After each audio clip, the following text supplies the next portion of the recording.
जैसे कि कहा जाता है कि मनुष्य की मृत्यु के पश्चात उसका शरीर पंच तत्वों में विलीन हो जाता है और आत्मा दूसरा शरीर धारण कर लेती है। तो महाराज जी, फिर कौन सा शरीर स्वर्ग या नरक की यात्रा करता है? महाराज जी कृपया मेरा संशय को। जैसे जेल में अलग कपड़ा मिलते हैं ना।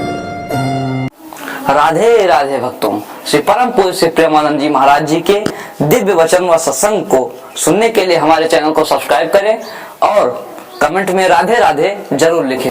और इस सत्संग को बीच में छोड़कर इस सत्संग का अपमान न करें। जो गुरुदेव भगवान के वाणी व मुख से निकलता है वो हम आप तक पहुंचाने का प्रयास करते हैं। दोस्तों, इन्हीं दिव्य वाणी को सुनने के लिए हमारे चैनल को अभी तुरंत सब्सक्राइब करिए और कमेंट में राधे राधे जरूर लिखिए। राधे राधे।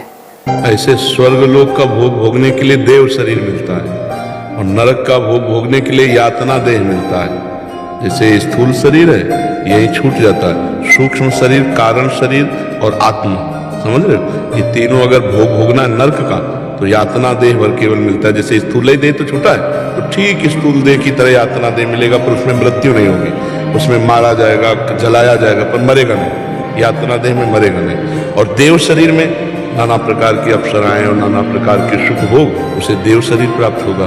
तो मनुष्य शरीर में जो शरीर छूट गया तो दो शरीर उसके साथ जाते हैं, सूक्ष्म और कारण। किसका प्रश्न था? सूक्ष्म और कारण, आप समझ पा रहे?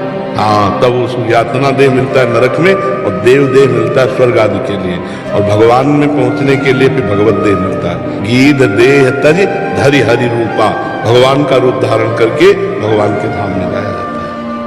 तो हमारे बाबा जी आते थे, वो एक श्लोक बोलते थे, मैं बोल सकता हूँ। वो बोलते थे, नाम जप ले नी माणी जिंदे मेरिए, नी औखे वेले काम आऊगा।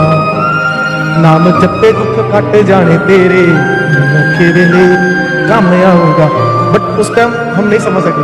जब से आपको सुनना शुरू किया ना, तब से वो लग रहा है कि हाँ, वो जो बोल रहे थे सत्य पर चले होते तो आज कहाँ पहुंचे होते। लेकिन वो बीज आपका नष्ट नहीं हुआ, आगे बढ़ा दिया। वो बीज पड़ा, ये शब्द पानी डाला तो देखो अंकुरित हो गया, तुम्हारे मन में आ गया कि वो संत सत्य कह रहे थे और ये भी सत्य कह रहे हैं। इसका मतलब नाम जपना चाहिए, नाम जपने से मंगल हो। और सबसे प्रार्थना है, बस जहां तक हो सके गलत आचरण मत करो, दूसरों के साथ गलत व्यवहार मत करो, नाम जप करो, आपका जीवन मंगलमय हो जाएगा। जो दूसरों को दुख देता है, छल कपट करता है, दूसरों को शोषण वृत्ति रखता है, वो कभी सुखी नहीं हो सकता।